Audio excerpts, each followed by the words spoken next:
Éternel Dieu de gloire, accorde à ton peuple, par ton esprit, la révélation de ta parole. Comme tu m'es apparu, comme tu m'as révélé ta parole, Éternel. Aide-moi à rendre cette parole accessible à ton peuple, afin, ô Dieu de gloire, que ta pensée, rien que ta pensée, atteigne nos cœurs. Je me lève contre toute œuvre de l'ennemi, contre toutes les forces de Satan, déployées pour empêcher la manifestation de ton règne. Je prends autorité contre ces forces. Je décrète au nom puissant de Jésus-Christ de Nazareth l'atmosphère du ciel. Au nom de Jésus, j'ai prié. Et que chacun dise Amen. Amen. Alléluia. Tu peux t'asseoir.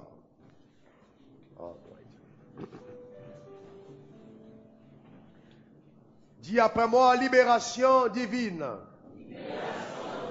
Encore, la libération divine. Je suis presque certain que le message d'aujourd'hui, en une heure, je ne pourrai pas l'achever. On sera dans l'obligation d'aller encore sur le combat spirituel la semaine prochaine. Parce que Dieu me révèle des choses hautement importantes. Et en tant que serviteur de Dieu, pasteur, berger ou apôtre pour certaines personnes qui me suivent maintenant sur Internet, je voudrais simplement vous dire que moi, personnellement, je crois qu'il est important, n'est-ce pas, de prendre son temps dans cet enseignement, parce que ça va véritablement révolutionner notre manière de marcher dans le royaume de Dieu. Ça va influencer notre productivité, notre rentabilité, et ça va aider chacun d'entre nous à entrer en possession de son héritage. Dis après moi, j'entre en possession de mon héritage. J'atteins l'objectif que Dieu a fixé pour moi. J'accomplis ma destinée. Éphésiens 6, versets 10 à 17.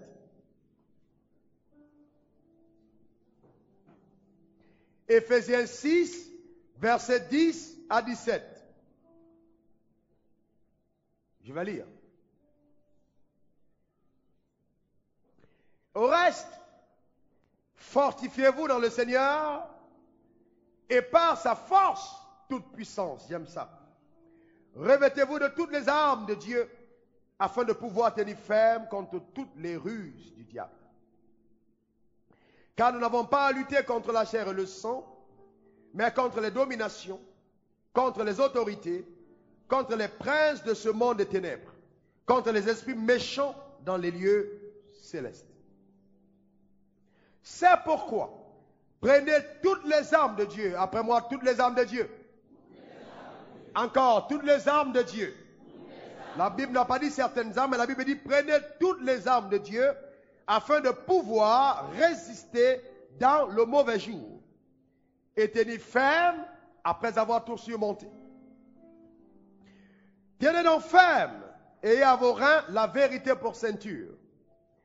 Revêtez la cuirasse de la justice, mettez pour chaussure à vos pieds le zèle que donne l'évangile de paix. Prenez par-dessus tout cela le bouclier de la foi, avec lequel vous pourrez éteindre tous les traits enflammés du malin. Prenez aussi le casque du salut et l'épée de l'esprit qui est la parole de Dieu. J'intitule le message d'aujourd'hui, c'est-à-dire en sous-thème, le véritable combat spirituel. Observez que je n'ai pas dit le combat spirituel, mais j'ai dit le véritable combat spirituel. Le diable a réussi, vous voyez, à dévier l'Église de ce que c'est effectivement le combat spirituel selon Dieu. Vous voyez, aujourd'hui quand on parle de combat spirituel, tout de suite les gens pensent, je casse les ailes de Satan, je brise ta tête. Certains d'entre vous, vous avez déjà fait des prières où vous prenez votre revolver, vous tirez sur Satan. Satan, je te tue. Ouais, ok. Et donc, on le tue ici, mais demain il est vivant là-bas. Et souvent, vous voyez, les types de prières que nous faisons nous rendent un peu stupides dans notre marche avec Dieu. Parce que, en fait, si le démon de pauvreté, vous avez cassé son cou, comment se tient-il encore qu'après demain vous recassez le même coup du démon? Il y a des problèmes quelque part, vous voyez? Et j'ai même vu des gens, dans le combat spirituel, ils disent, oh, tu sais, quand tu consacres ta maison, mets l'huile d'onction sur toutes les portes, et puis fais attention. Avant de fermer la dernière porte, assure-toi que le diable est fermé, et puis tu fermes rapidement, et tu mets l'huile. Comme ça, ta maison est sécurisée. Et on dit, oui, là, je suis un véritable combattant. Et il y a même des gens qui ont fait du combat spirituel un style de vie, leur mode de vie dans le royaume de Dieu. Je suis un combattant spirituel. Frères et sœurs, nous allons voir, selon Dieu, dans la Bible, ce que c'est le véritable combat spirituel. Quand Dieu parle du combat spirituel, qu'est-ce que c'est? Vous savez, la Bible dit, au reste, fortifiez-vous dans le Seigneur et par sa force toute puissante. Certaines personnes m'accusent disant le révérend Raoul Wafo, il est contre la délivrance, il est contre le fait qu'on chasse les démons. Non, c'est pas vrai. Je crois en la puissance de Dieu. Il n'y a personne, je crois, qui est aussi conscient de l'existence de la puissance de Satan comme je le suis. Mais je vais vous dire une chose, mais la conscience que j'ai du pouvoir de Dieu est au-dessus de la révélation que j'ai de ce que le diable est capable de faire. Et donc, écoutez-moi bien, je préfère me focaliser sur la solution et non sur le problème. Parce c'est plus facile, vous voyez, d'être là et de regarder le problème et puis d'être là, de s'alarmer. Non, je suis de ceux qui choisissent de trouver la solution. Et si Dieu m'a donné la solution, pourquoi est-ce que je passerai tout mon temps à me focaliser encore sur le problème quand la solution est là? Je sais que le diable est puissant. J'ai vu la puissance de Satan. Je sais qu'il existe. Et vous savez, je suis l'un des rares prédicateurs de l'évangile à qui le diable est apparu en face. J'ai vu le Satan en face de moi au Ghana. Je sais que Satan existe. Je sais qu'il existe, mais j'ai placé ma confiance en Dieu. Et je puise ma force de la force du Seigneur. Et je suis conscient que le jour où j'oserai ne pas être avec le Seigneur, je serai exposé à la puissance des ténèbres. C'est la raison pour laquelle je me fortifie constamment dans le Seigneur. Sachant que Christ en moi, c'est l'espérance de la gloire et non de la défaite. Est-ce que vous me comprenez? Et la Bible dit, nous devons nous fortifier dans le Seigneur et par sa force toute puissante. Nous devons revêtir toutes les armes de Dieu afin de pouvoir tenir ferme contre les ruses du diable. Le diable est extrêmement rusé. Extrêmement. Et nous allons voir comment est-ce qu'il est rusé. Tenir ferme contre les ruses du diable. Et la Bible dit que pour pouvoir combattre, nous devons revêtir toutes les armes de Dieu. Pas certaines armes, mais toutes les armes de Dieu. Et donc, parce que nous n'avons pas à lutter contre la chair et le sang, mais contre les dominations, les autorités, les princes de ce monde des ténèbres, contre les esprits méchants dans les lieux célestes. Il m'est arrivé une fois de voir deux personnes dans la rue qui étaient en train de se bagarrer. Et la bagarre était violente. Et à distance, sachant que celui qui manipulait ces personnes à la bagarre étaient simplement des esprits de dispute ou de querelle ou de haine, à distance, j'ai pris autorité contre les démons qui étaient en train d'agir et à la seconde d'après, les personnes qui bagarraient se sont arrêtées de bagarrer. Pourquoi? Parce que quand vous êtes conscient que le monde naturel est influencé par le monde surnaturel, vous ne réglez plus jamais vos problèmes de façon naturelle, mais vous les réglez de façon surnaturelle. Nous n'avons pas à lutter contre la chair et le sang, mais contre les dominations, les principautés, les esprits méchants dans les lieux célestes. J'ai vu certaines personnes aller à l'église et commencer à développer de la haine contre les tantes, contre les oncles, contre tel oncle, contre tel grand-père, parce qu'on a dit qu'il est sorcier. Mais même s'il était sorcier, même si, parce qu'il existe des sorciers dans nos familles, nous devons comprendre que la bagarre ou le combat, en fait, spirituel que nous livrons, n'est pas contre cette personne, mais contre les puissances qui manipulent ces personnes. Et souvent, j'ai vu les pères et les filles ne plus se dire bonjour à cause de l'argument, c'est un sorcier. Et j'ai vu des gens divorcer leur femme, disant ma femme est sorcière. Et plus grave encore, j'ai vu des gens prêchant la parole de l'Éternel dans notre génération, renvoyaient leur femme en disant ma femme est sorcière. Et je me suis posé la question de savoir qui entre les deux était vraiment sorcier.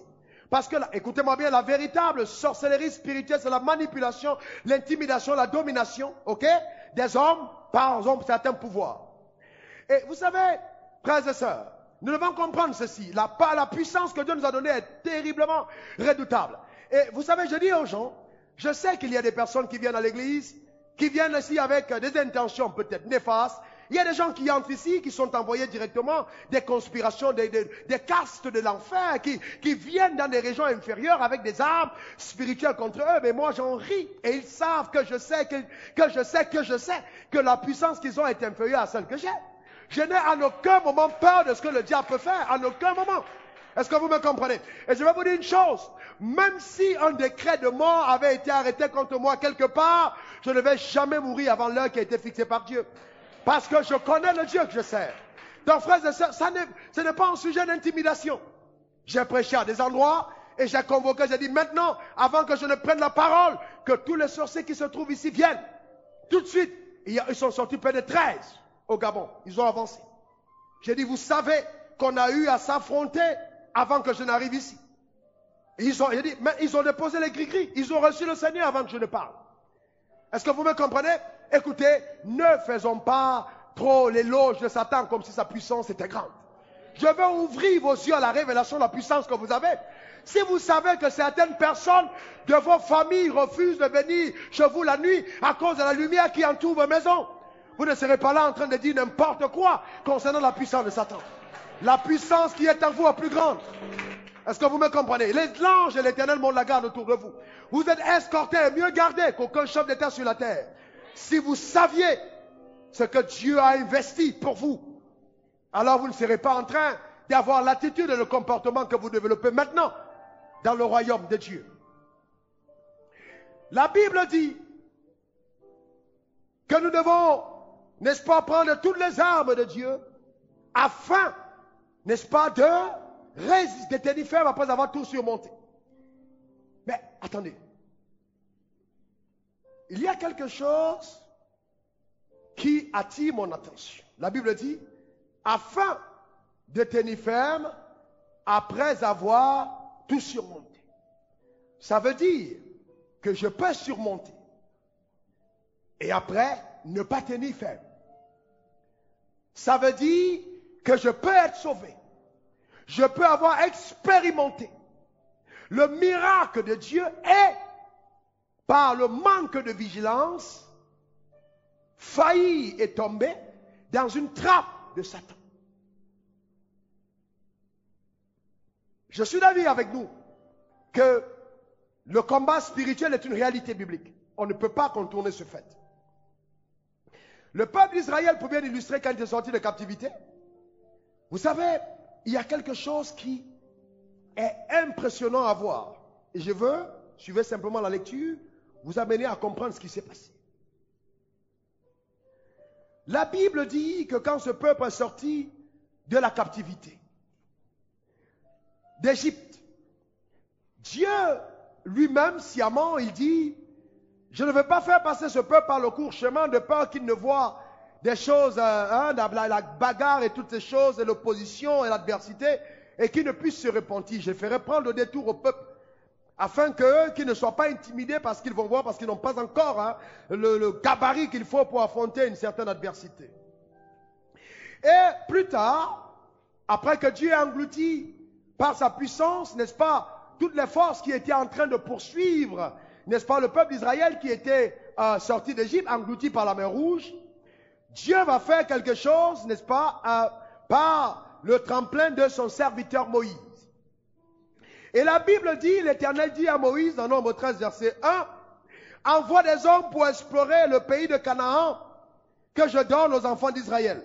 Tu enverras un homme de chaque tribu de leur père. Tous seront des principaux d'entre eux. » Moïse les envoya au désert de Paran, d'après le nom de l'Éternel. Tous ces hommes étaient chefs des enfants d'Israël. Donc Dieu dit à Moïse, Moïse, demande à chaque chef de tribu de te donner un homme. Prends 12 d'entre eux, comme il y avait 12 tribus en Israël. Vous êtes au courant, n'est-ce pas? Donc Moïse prend 12 hommes et il dit, envoie ces personnes voir la terre promise où je vous envoie, qu'ils aillent voir la terre promise et qu'ils reviennent vous donner le rapport de ce qui se trouve à la terre promise. Donc le peuple va camper à cet endroit et Moïse va envoyer les 12 hommes pour aller voir et revenir dire au peuple comment se trouve cette terre promise. Le peuple revient après avoir vu la terre promise. Suivez le rapport au verset 25 de Nombre 13. Il fut de retour de l'exploration du pays au bout de 40 jours. À leur arrivée, il se rendit auprès de Moïse et d'Aaron.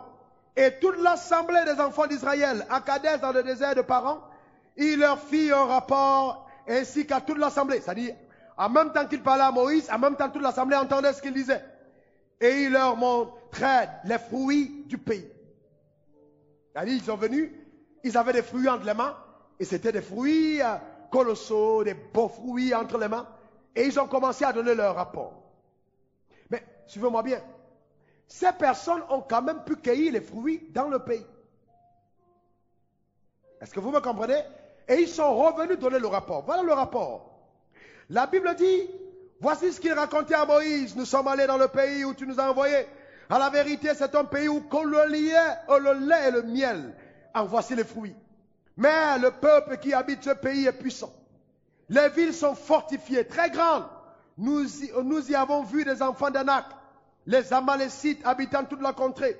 Les Étiens, les Ébousiens, les Amoréens habitent le pays. Et les Cananéens habitent près de la mer et le long du Jourdain. Ils ont eu le temps de parcourir le pays comme espions et de localiser dans le pays où habite chaque tribu. Et ils disent, Caleb, et puis la Bible dit, Caleb fit taire le peuple qui murmurait contre Moïse.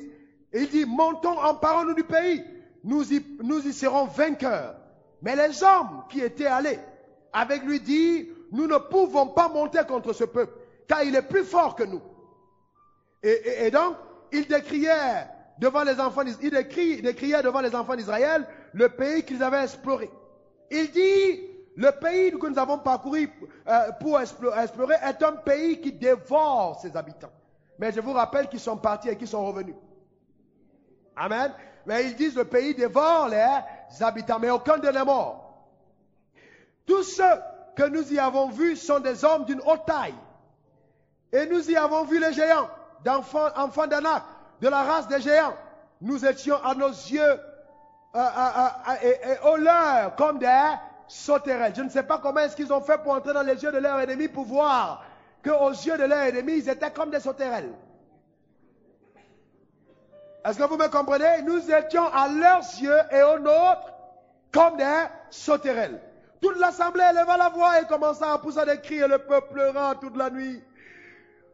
Tous les enfants d'Israël murmuraient contre Moïse et Aaron. Toute l'assemblée leur dit qu'est-ce que nous avons fait pour ne pas mourir en Égypte? Où sommes-nous? Pourquoi nous ne sommes pas morts pourquoi nous devons mourir dans ce désert? Pourquoi l'Éternel nous a-t-il fait aller dans ce pays où nous tomberons par l'épée, où nos enfants et nos petits-enfants deviendront une proie? Ne vaut-il pas mieux pour nous de retourner en Égypte? Et ils déchiraient l'un et l'autre. Et il dit l'un et l'autre, nommons un chef et retournons en Égypte. Ils ont refusé le leadership de Moïse. Et ils disent, trouvons un chef et rentrons en Égypte. Regardez au verset 10. La Bible dit, toute l'assemblée parlait de lapider lorsque la gloire de l'Éternel apparut sur toute la tente de désignation devant tous les enfants d'Israël. En fait, pour résumer la lecture, quand ils ont commencé à décrier, Josué et Caleb ont dit non, c'est pas vrai. Vous êtes en train de vous faire de la peine pour rien. Mais notre Dieu est plus puissant. Il nous donnera de prendre ce pays. Et la Bible dit la multitude, suivez-moi bien, la multitude du peuple qui était là, qui était en train de pleurer, dit non, nous devons lapider Josué et Caleb. Parce que Josué et Caleb sont en train de dire, allons prendre possession de la terre que Dieu nous a promise. Maintenant, suivez-moi bien, j'ai dit, je vais enseigner.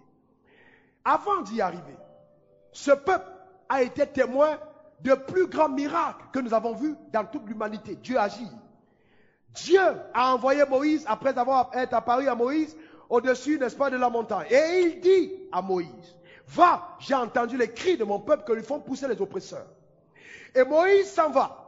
Quand Moïse arrive devant Pharaon, et Moïse demande la libération du peuple, Pharaon résiste. Et le bâton qu'il avait entre les mains, il jette devant Pharaon, et la puissance de Dieu transforme le bâton en serpent. Pharaon regarde le miracle et puis il commence à rire. Il dit, Moïse, tu veux m'impressionner avec ça? Ah, tu as imposé les mains sur quelqu'un, il est tombé, tu penses que c'est ça la puissance? Je vais te montrer. Exactement, c'est exactement d'abord la première dimension, là où nous voulons livrer le combat spirituel. Pas de petits signes. Hein? On met la main sur quelqu'un, il tombe. Quelqu'un pousse des cris, Alléluia, Dieu est puissant. Je vais vous montrer qu'au-delà de la manifestation de la puissance apparente, il y a un autre combat qui est plus puissant, lui. Et c'est celui que nous devons mener. Parce que si vous limitez le combat spirituel au simple fait de chasser un démon, vous n'avez pas encore compris ce que c'est que le combat spirituel. Est-ce que vous me comprenez? Chasser un démon, c'est une évidence. Et même, il y a des démoniaques qui chassent des démons. Il y a des gens qui sont de camp du Satan qui chassent les démons. Donc chasser un démon n'est pas une chose spectaculaire ou miraculeuse. Non, non, non, c'est une évidence dans le royaume des cieux. C'est une évidence. En tant qu'enfant de Dieu. Chasser un démon, Dieu nous a donné le pouvoir. Maintenant, après ce miracle, il y a eu une succession de plusieurs miracles. Dieu va changer, n'est-ce pas, l'eau du pays en sang. Malgré ça, Pharaon, pas de problème, il s'endurcit. Il y a eu ensuite, Dieu fera tomber les grenouilles sur le peuple, il y aura la plaie de l'obscurité, il y aura la plaie des sauterelles, les animaux vont périr sous la puissance de l'Éternel, il y aura 10 plaies successives. Pour que le peuple d'Israël puisse être libéré d'Égypte, la main de l'Éternel s'est manifestée à leur égard comme ils n'avaient pas vu avant.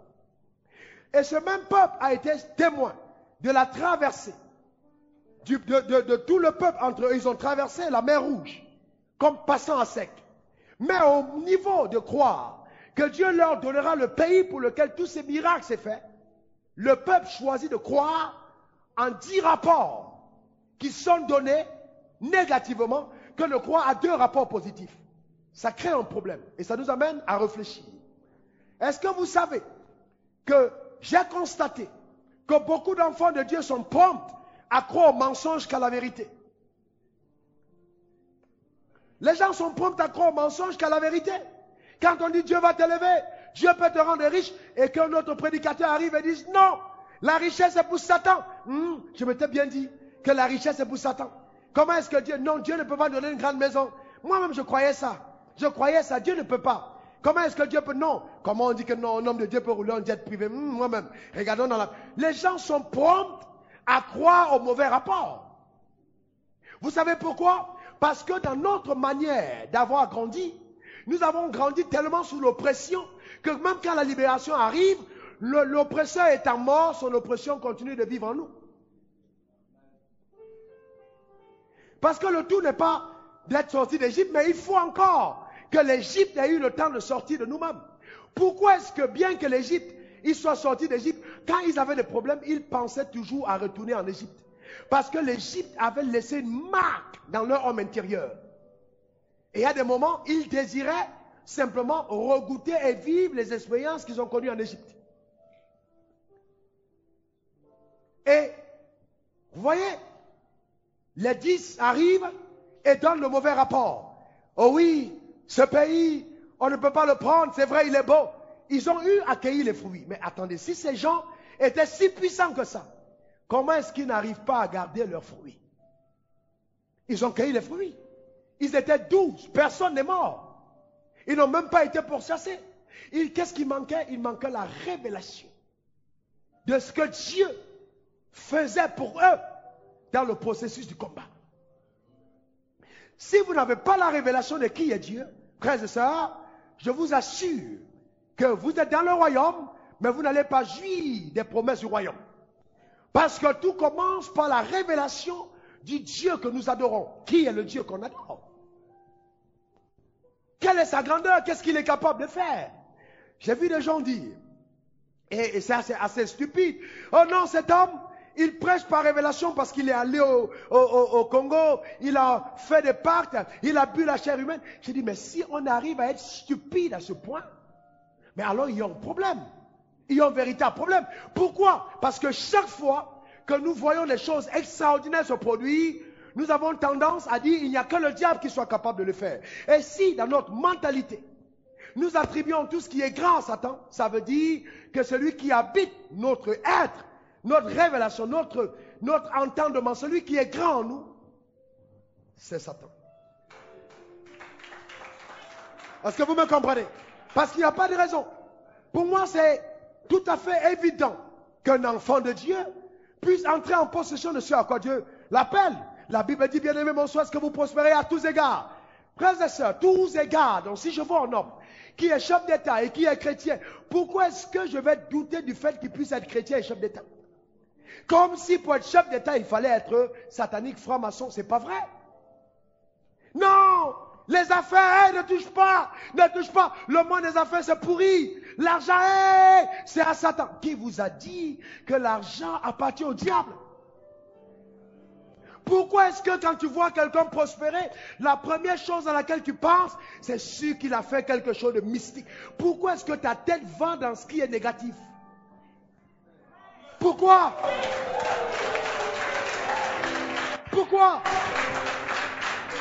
Et quand, grave encore, j'ai vu des enfants de Dieu, quand une sœur a une promotion dans le lieu de service, celle-là, c'est sûr qu'elle soit avec son patron. Pourquoi est-ce que tu penses que pour avoir la faveur de son patron, il faut coucher avec lui? Parce que dans ta tête, tu n'as été habité et focalisé et reformé par les choses négatives. Et aussi longtemps que tu penses comme ça, tu ne peux aller nulle part. Nulle part. J'ai dit nulle part. Pourquoi? Parce que tu n'as même pas encore accepté au niveau de tes pensées que Dieu soit capable de faire quelque chose de grand. Et c'est exactement ça l'Église. Maintenant, allons-y plus loin parce que je vous amène dans une révélation qui va créer une véritable explosion. N'oubliez pas, Moïse a envoyé combien d'espions? 12 espions. Il y avait combien de tribus en Israël? Jésus a eu combien d'apôtres? Il y a eu combien qui ont fait de bons rapports? 2. Quand Josué lui-même a voulu envoyer des espions, il a envoyé combien? 2. Et la vérité s'établit sur le témoignage de combien? Ok. Maintenant, suivez-moi bien, écoutez ce que je vais vous dire. Il y avait 12. Les 12 sont partis. Pourquoi est-ce que le peuple a cru les 12? Parce que les 12, il y avait des apôtres, par exemple, des prophètes, des bishops, des archevêques, des papes, des prêtres, qui sont venus dire non, vous savez, l'évangile, les choses là, vous ne pouvez pas avoir, la prospérité sur la terre, c'est pas à vous, la guérison, il faut rester malade, parce que Dieu te teste avec la maladie. Non, le mariage, ton homme doit toujours te tromper, c'est pas possible que tu puisses te marier à tel âge, c'est pas possible que tu puisses avoir telle maison, c'est pas possible que tu puisses faire les affaires, tu ne peux pas être homme de Dieu, et puis un chrétien puis faire la politique. Donc on a écouté le mauvais rapport de ceux qui sont supposés avoir vu Canaan. Oh my God! Est-ce que vous me comprenez? Laissez-moi vous dire une chose, le diable n'est pas venu donner le mauvais rapport au peuple, lui-même physiquement, mais ce sont les 10 choisis, anciens sur le peuple, qui ont donné le mauvais rapport. Et écoutez-moi bien, écoutez-moi très bien, nous sommes peut-être 12, mais il y a 10 parmi nous qui disent des choses qui ne sont pas vraies. Je vous dis la vérité. Et laissez-moi vous dire une chose, ceux qui ont donné le bon rapport, le peuple n'a pas acclamé. Le peuple ne les a pas aimés. Ceux qui ont dit la vérité, on a voulu les crucifier. Parce qu'ils vous ont dit, vous pouvez aller à Canaan. On a voulu les tuer. Même s'il faut mourir à cause de Christ, j'ai décidé de rester stable dans la vérité et te dire ce que la Bible dit. Dieu te donnera ce pays. Tu n'es pas sorti du monde pour mourir dans le désert. Tu entreras à Canaan. Tu hériteras de tes promesses. Tu auras ce que Dieu a pour toi. Parce que même si tes ennemis sont géants, les armes avec lesquelles tu combats ne sont pas charnelles, mais elles sont puissantes par la vertu de Dieu pour renverser les forteresses et détruire les œuvres de l'ennemi. Je donnerai le bon rapport. Est-ce que vous me comprenez? Vous savez, j'ai appris une chose, et Dieu me le disait encore hier. Ne cherche pas à être populaire. Dieu ne travaille pas avec la popularité. Je ne vais pas demander aux gens de voter pour dire, dites si je suis un homme de Dieu. Non. Regardez bien, des 2 qui ont donné le bon rapport, il y avait celui de Judas. le fils de Juda. Caleb. Juda, ici, quand vous regardez bien, c'est la tribu de l'adoration. Est-ce que vous me comprenez? Vous savez, frères et sœurs, même si vous entendez un orateur prêcher, faites confiance à ce que Dieu confirme dans vos cœurs au moment de l'adoration dans sa présence. C'est qu'il confirme par son esprit. Il y avait aussi Osée, dont le nom était changé en Josué, qui a dit, nous posséderons le pays. La vérité de Dieu n'est pas ce qu'on voit, mais c'est ce qui est révélé. Ce n'est pas parce qu'il s'appelait Osée qu'Osée était son nom, mais son nom était Josué. Et il y a des choses dont vous avez besoin de connaître par révélation. Et la Bible dit, la première arme du combat spirituel, ayez à vos reins la vérité pour ceinture. La vérité pour ceinture. Laissez-moi vous dire que la vérité, ce n'est pas simplement ce que vous lisez comme ça, non. Ça va au-delà de cela. Il y a la révélation. Dis après moi, révélation. Encore révélation. Écoutez-moi bien, il y a la révélation. Il faut la révélation de Dieu. Il y a des gens qui parlent de Dieu. Ils parlent de ce qu'ils ont lu, mais ils ne comprennent pas, ils ne savent pas faire la différence des Écritures. Et c'est pour ça que je ne veux pas être populaire. Je veux rester parmi les deux qui ont fait de bons rapports. Je ne tiens pas à faire approuver mon ministère par certaines personnes parce qu'ils portent des titres. Non, je vous dis, je sais de quoi je parle. Et aussi longtemps que Dieu m'a appelé, cette parole s'accomplira. Et vous savez, j'ai une bonne nouvelle, Le peuple qui a lapidé, qui a voulu lapider Josué et Caleb, ils ne sont pas entrés. Ils ne sont pas entrés. Mais Josué et Caleb sont entrés. Donc même si le peuple ne croit pas en ce que je dis, je le dis quand même, parce que moi je le vivrai. Moi je l'expérimenterai. Est-ce que vous me comprenez? Je veux l'expérimenter. Écoutez-moi bien, pourquoi est-ce que je vais parler de Dieu comme si la vie spirituelle était sur un nuage? Vous savez, nous avons beaucoup de doctrines erronées. Des gens qui prêchent l'évangile qui ne comprennent pas. Ils ont besoin de s'asseoir et de saisir ce que c'est que la révélation de Dieu. Est-ce que vous me comprenez? On prêche un évangile de la loi. De il est écrit sans comprendre que le il est écrit peut être utilisé par Satan. Satan a dit il est écrit. C'est pas parce qu'on dit il est écrit que c'est ce qui est. Ne prenons pas un passage biblique pour établir la vérité. Ce que tu laisses à ta ceinture qui devra couvrir ta nudité. Fais attention. Tu devras toi-même juger et apprécier l'évangile que tu acceptes et que tu absorbes. Parce que tant que tu as cru en quelque chose, cette chose-là s'accomplira pour toi. Est-ce que vous me comprenez? Je te dis, tant que tu as cru, ça s'accomplira. Écoute-moi bien, frères et sœurs, si tout le monde a échoué dans l'église, si les gens ont eu l'argent et ils ont vécu dans le péché, tu vas vivre avec l'argent dans la justice. L'argent n'est pas fait pour le péché, mais pour la justice. Je le crois. Non, frères et sœurs, faites attention à l'argent. Parce que quand tu as l'argent, tu n'aimes pas Dieu. C'est faux. C'est faux. S'il vous demande la preuve, dites-leur de venir me voir. J'aime l'argent. J'ai l'argent et j'aime Dieu. J'ai l'argent et j'aime le Seigneur. Est-ce que vous me comprenez? Je gêne avec l'argent. L'argent ne me distrait pas. Au contraire, je pousse l'adoration dans le trône de Dieu avec des billets de banque autour. Sans problème. Parce que je suis maître. Si tu as un problème avec l'argent, règle-le. Mais l'argent n'est pas un problème.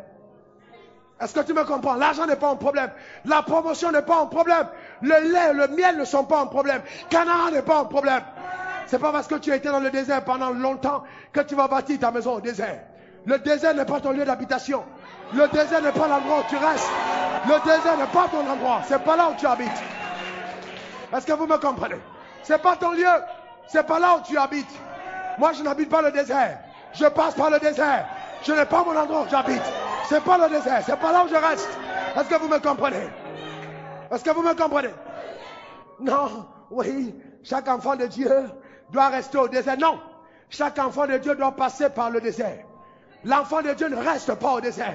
Homme de Dieu, que Dieu te bénisse. L'enfant de Dieu ne reste pas. Il passe par le désert. Oui, oui. Tu sais, l'enfant de Dieu doit rester. Vous savez, ceux qui parlent même de ce désert, ils ne connaissent pas. Vous connaissez le désert de Dieu? Vous pensez que le désert de Dieu, c'est l'endroit où tu vis, là où il n'y a rien qui passe? Tu ne sais pas de quoi tu parles. Tu ne sais pas de quoi tu parles. Le désert, j'ai connu le désert. J'ai vécu dans le désert. Et je sais ce que c'est prier pour avoir 15 000 francs à la fin du mois. Pour payer sa maison sans revenu, je sais.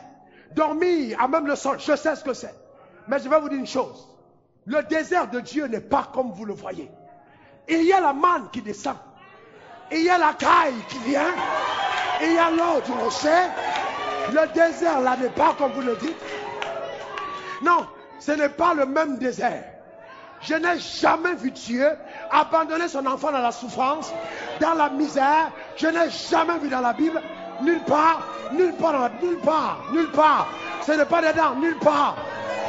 Est-ce que vous me comprenez? Je n'ai pas vu ça ici. Je n'ai pas vu ça. Non, de Dieu.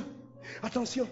Tu sais ici, quand on parle des questions d'argent, de la prospérité, les gens sont contre. Écoute-moi bien, frère. Homme de Dieu, je suis parmi les 2 et non les 10. Si tu veux rester parmi les 10, ça veut dire que toi-même tu es au piège comme le peuple. Moi, je fais partie des 2 qui ont vu et qui disent qui est. Je ne vois pas pourquoi est-ce que j'aurais peur. Non, c'est le désert. Alléluia. Oh Seigneur, tu m'éprouves, tu me testes. Je suis malade, mais je sais, c'est ton épreuve. Oh, éprouve-moi et j'en sortirai. Et le soir, tu bois la Nivaquine. Laisse le comprimé de côté. Parce que si Dieu t'éprouve, tu n'as pas besoin de prendre le médicament. Tu dis que Dieu t'éprouve et tu vas à l'hôpital. Tu vas à l'hôpital faire quoi? Mais si c'est l'épreuve de Dieu, le médicament ne va pas te soigner. Donc laisse le médicament de côté. Est-ce que tu me comprends? Non, c'est une épreuve. Vous savez, frères et sœurs, on nous a longtemps enseigné des choses qui ne sont pas vraies. Et je vais vous dire une autre chose, parce qu'on lit la Bible, c'est la Bible. Dites après moi la Bible. Dites après moi la Bible. Vous savez, je vais vous dire une chose. On lit la Bible, mais il faut prêcher la Bible. Il faut prêcher la pensée de Dieu. Ah, non, frère, non, attends, la Bible, qu'est-ce qu'elle dit? Bien-aimé, mon souhait, est-ce que tu prospères à tous égards. Mais quand on te donne un message qui vient voler tes promesses, décourager ton élan, ce message ne peut pas venir de Dieu. Laisse-moi te dire qu'il y a 10 autres rapporteurs qui ont été touchés par la marque de la bête et qui prêchent une doctrine de l'enfer. Aussi longtemps qu'un message t'éloigne de ce que Dieu pense, il vient directement des régions inférieures de la terre, pas du ciel. Est-ce que vous me comprenez? Pas du ciel. Et je vais vous dire une chose, je vous le redis, je suis prêt à être la personne la plus impopulaire. Je ne cherche pas à plaire à quiconque. Je dis ce que Dieu m'a révélé. Est-ce que personne, je dis personne, amener n'importe quel théologien, avec n'importe quel doctorat en théologie, j'ouvrirai ma Bible et la sienne, et je démontrerai dans les Écritures, par ailleurs, que j'ai raison. Je prêche la vérité, pas une autre chose. Vous savez, il ne faut pas accepter la condition dans laquelle vous êtes comme étant le point final. Non, non, non, non. Vous savez, et puis j'aime ce que Dieu fait. Il ne faut pas accepter ça comme le point final. Il y a Canaan. Il y a une promesse. Mais il faut y arriver. Il faut y arriver. Dis à ton voisin, on doit aller à Canaan. Ouais. On doit aller à Canaan. Et on a commencé, vous savez. Et les mêmes personnes qui sont là, qui oppressent le peuple, profitent du peuple, s'établissent. Je suis archevêque. Je suis archevêque. Archevêque. Pourquoi? Parce qu'en fait, ils te disent à toi, tu ne dois pas être levé. Mais ils prennent tes faiblesses et ils se lèvent avec.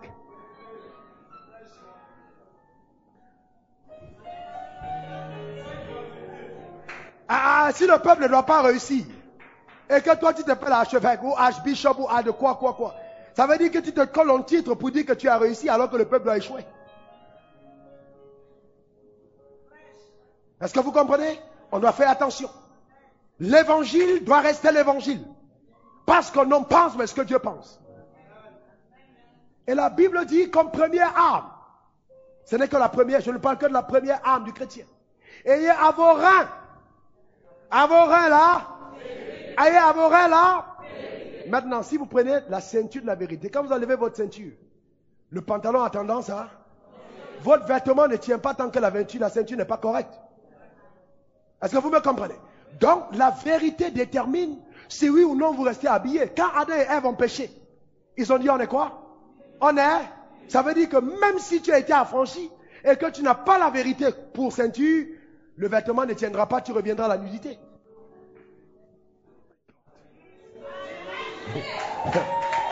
Est-ce que tu me comprends? Donc c'est ce qui stabilise ton rayonnement dans le jardin d'Éden. C'est l'habit que tu portes. Maintenant, allons-y loin. Maintenant, je vais vous montrer une chose simple. Allons-y. Dites après moi combat spirituel. Le vrai combat spirituel. Est-ce que dans le jardin d'Éden, le diable est apparu avec une flèche pour lancer contre Adam et Ève? Vous savez ce qu'il a fait? Il a envoyé un des messagers parmi les 10. Il a prêché un autre message, contraire à ce que Dieu a prêché. C'était tout. Dieu sait que le jour où vous en mangerez, vous serez comme des dieux, connaissant le bien et le mal. Mais ce n'était pas ce que Dieu avait dit. C'était juste un autre message qui ressemble à la vérité, mais qui n'est pas le message que Dieu a pour son peuple. C'était un message qui est écrit, mais ce n'était pas le message révélé pour eux. Parce qu'ils étaient comme des dieux. Mais ce n'était pas ce qu'ils devraient faire, manger l'arbre. Donc, c'était une parole qui est sortie et qui a déstabilisé le règne d'Adam et Ève. Ce n'était pas un démon qui est apparu, qui a saisi son cou, qui a... Non, c'est juste un message. La parole, dis après moi la parole. Encore la parole. Vous savez, souvent on pense que le diable, quand il nous attaque, il envahit notre maison, les démons nous enseignent. Non. La parole, juste pas. Terminé. Parce qu'il sait que dès que la ceinture est ôtée, tu es déshabillé. Et regardez bien. Quand on a dit Adam, Adam, où es-tu? J'ai entendu ta parole, je me suis caché parce que je suis nu. Vous savez, si vous ne faites pas attention, vous allez croire qu'il y a encore des vêtements sur vous alors que le diable vous a déjà totalement déshabillé. Il n'y a plus rien. Et c'est quand Dieu va parler que vous allez réaliser qu'il n'y a rien sur le corps. Vous êtes nus. Le diable a réussi son coup. Donc, ayez à vos reins la vérité pour ceinture, la vérité. Qu'est-ce que la Bible dit? Et non ce que les circonstances essayent de dire. Le désert, c'est un endroit qui n'est pas agréable à vivre.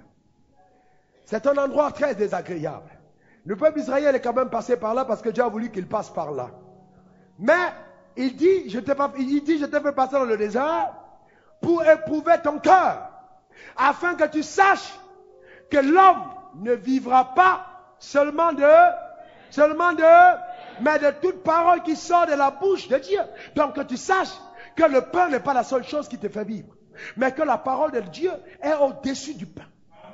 Donc en quelque sorte, que tu aies de la considération pour la ceinture de vérité. Parce que c'est la première arme avec laquelle tu devras combattre. Je t'ai fait passer dans le désert pour t'enseigner cette arme. Oh my God. Oh my God. La parole de vérité. Pour que tu saches que l'homme ne vivra pas seulement de pain, mais de toute parole qui sort de la bouche de l'Éternel. Frères et sœurs, je vais vous dire ceci. Il y a de la vie dans la parole. Je vous assure, il y a de la vie dans la parole. Cette parole a l'habileté de t'amener là où Dieu veut que tu ailles. Je dis, cette parole te positionnera là où Dieu veut que tu ailles. La parole, rien d'autre que la parole. Si simplement tu conserves là la ceinture de vérité, à tes reins, la vérité. Si tu parles le langage de vérité, si tu marches dans la vérité, tu auras la capacité d'aller là où Dieu attend que tu sois. Frères et sœurs, laissez-moi vous le dire. Je vous parle en connaissance de cause. Et il n'y a aucun sorcier de ton village qui pourra stopper ta course aussi longtemps que tu restes dans la vérité. Est-ce que vous me comprenez? Aucun système de ce monde, même le chef d'État, ici, le FMI, la Banque mondiale, aussi longtemps, les races, tu restes dans la vérité. Personne ne pourra stopper ce que toi, Dieu a pour toi. Personne. Allez demander à Daniel, il va vous dire, comment est-ce que la vérité l'a préservé du lion? Allez demander à Shadrach, à Abednego, comment est-ce que la vérité les a gardés dans la force au lion? La vérité, pas une autre chose. Je ne vais pas compromettre l'évangile à cause de ton regard. Je ne cherche pas à l'appréciation des hommes, mais que Dieu puisse me dire, fils, tu as fait un bon travail. Et la Bible dit, si Dieu est pour toi, qui saura être contre toi? Qui saura être contre toi? Personne.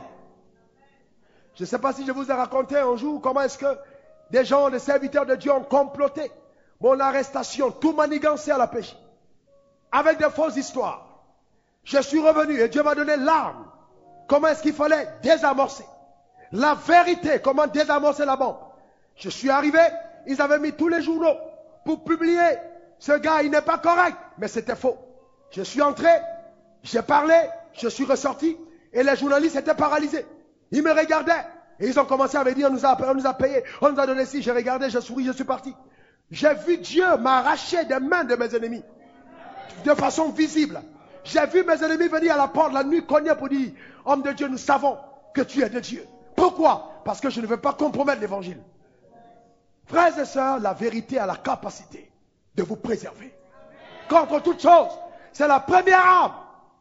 La vérité, pour Saint-Dieu. Et si tu décides de marcher avec la vérité, bienvenue dans le monde de l'adversité. Bienvenue dans le monde des accusations. Le peuple a voulu les lapider. Le peuple, pas les païens. Le peuple de Dieu a voulu les lapider.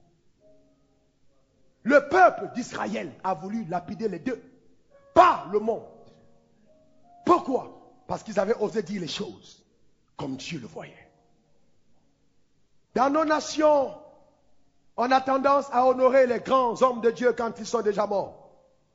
Et après on dit oui, c'était un grand serviteur. Mais quand il vit, on le combat avec la dernière arme en disant c'est un satanique, c'est un sorcier, c'est un si. Mais ceux qui parlent ce genre de langage contre ceux que Dieu a appelés font partie des 10 qui apportent le mauvais rapport. Ce n'est pas parce qu'on est tous dans les 12 qu'on est tous avec le bon rapport au bout de nos lèvres. On a certes tous vu Canaan, on a tous touché les fruits, mais on ne dit pas tout ce qui est vrai pour y arriver. Seuls ceux qui ont le cœur de Dieu réussissent à dire au peuple ce qui devra être dit. Alors je te dirai, tu n'es pas né pour mourir comme tu es. Dieu ne t'a pas appelé pour te laisser comme tu es. Dieu a un plan pour ta vie. Dieu veut changer ta destinée. Dieu veut faire de toi la tête et non la queue. T'amener à être en haut et non en bas. Si à cause de cette vérité je devrais être impopulaire, j'accepterai. Mais je donnerai le bon rapport. Écoutez-moi bien. Ce rapport a sécurisé, la première personne, c'était celle qui le disait. Josué n'est pas mort. Caleb n'est pas mort. Parce qu'il avait dit la vérité. Mais ceux qui ont contesté sont morts. Et le peuple avec. Et seuls ceux qui avaient 19 ans en dessous sont entrés à la terre promise avec Josué et Caleb. Pour résumer, je vais vous poser une question. Vous pensez que quand le diable t'attaque, c'est pourquoi? Quand il t'attaque vraiment, c'est pourquoi? Quel est le but que le diable veut atteindre? Il veut voler les bénédictions que Dieu t'a données. Il veut te dérober du plan de Dieu. Il veut t'empêcher d'entrer dans ta promesse. Tout ce qu'il fait en envoyant des démons, des trucs, des sorciers, tout ça, le but final, c'est abréger le plan de Dieu te concernant. C'est le but final, ce n'est pas autre chose. Ne perdons pas de vue que le diable veut simplement nous empêcher d'arriver à Canaan. C'est tout. Donc, tout le reste, c'est les distractions. Non, esprit de mort, les 15 démons, les 15 si, ce n'est pas un problème. Le vrai problème, c'est que le diable ne veut pas que tu entres à Canaan. C'est tout. Et le but de Dieu, c'est que tu entres à Canaan. Et Canaan, c'est ta terre promise. C'est le lieu où Dieu t'a destiné. Maintenant, il y a des personnes qui, la deuxième arme, et je commence de parler de ça la semaine prochaine, il peut t'arriver de sortir de la vérité, de poser un acte qui ne soit pas vrai. Comment est-ce que tu traites avec ça en ce moment précis? Parce qu'il peut arriver que la vérité, tu t'en dérobes un moment. En ce moment, la deuxième arme de Dieu intervient, la cuirasse de la justice. Parce que Dieu n'a jamais voulu que cette bataille, tu la remportes par ta propre justice. Même quand tu étais nu dans le jardin d'Éden à la personne d'Adam et Ève, il n'a jamais voulu que ce soit toi-même qui puisse coudre de tes propres habits. Il a dit cette justice, je la donne de mes mains. Parce que je sais, dans mon plan parfait, qu'il peut arriver de sortir de la vérité. Mais j'ai prévu que quand la ceinture a lâché, quand le pantalon veut descendre, que la cuirasse de ma justice, celle qui enveloppe tout ton corps et qui peut même cacher le fait que le pantalon ou la robe est descendu, soit maintenue là par mes mains puissantes. Parce que je suis l'Éternel. Que Dieu bénisse ta vie, alléluia. Que Dieu te bénisse. Que Dieu comble ton être entier. Alléluia. Répète avec moi si tu veux bien. Répète après moi si tu veux bien. Répète après moi, on va prier. Seigneur Jésus, je décide d'épouser la vérité. Donne-moi un esprit de vérité. Ta parole est vérité. Je veux croire ta parole. Par la révélation du Saint-Esprit. Que ton onction m'enseigne. Au nom puissant de Jésus. Éternel des armées, tu es puissant et vivant. Ton nom au-dessus de tout. Seigneur, j'amène toute pensée captive à l'obéissance de Christ au nom puissant de Jésus. Je m'élève contre les hauteurs et les raisonnements qui se lèvent contre la connaissance de Dieu. Au nom puissant de Jésus. Et je déclare sur ma propre vie le règne de la vérité. Au nom de Jésus. Au nom puissant de Jésus. Maintenant reste là où tu es. Laisse-moi te lire ce passage. La Bible dit: nous amenons toute pensée captive à l'obéissance de Christ. N'est-ce pas? On se lève contre les raisons et les raisonnements. On se lève contre les raisonnements et les hauteurs qui se lèvent contre la connaissance de Dieu. Et on amène toute pensée captive à l'obéissance de Christ.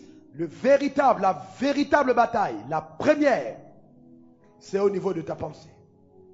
Il y a des raisonnements qui viennent contre Christ. Et n'oubliez pas que Christ, ce n'est pas Jésus. Christ, c'est le Messie. Et le Messie n'est connu que par révélation. Donc on se lève contre toute pensée, qui se lève contre la connaissance de la parole révélée que Dieu nous a accordée. Et on amène toute pensée captive à l'obéissance de Christ. La révélation. La révélation. La révélation. Lève ta main après moi et dis: Seigneur, sur terre, je vivrai exactement ce que le ciel a arrêté. Seigneur, tu es avec moi. La vérité et la justice sont des armes qui sont miennes. Au nom de Jésus. Amen. Son trône avec sagesse, amour et Dieu est un Dieu puissant.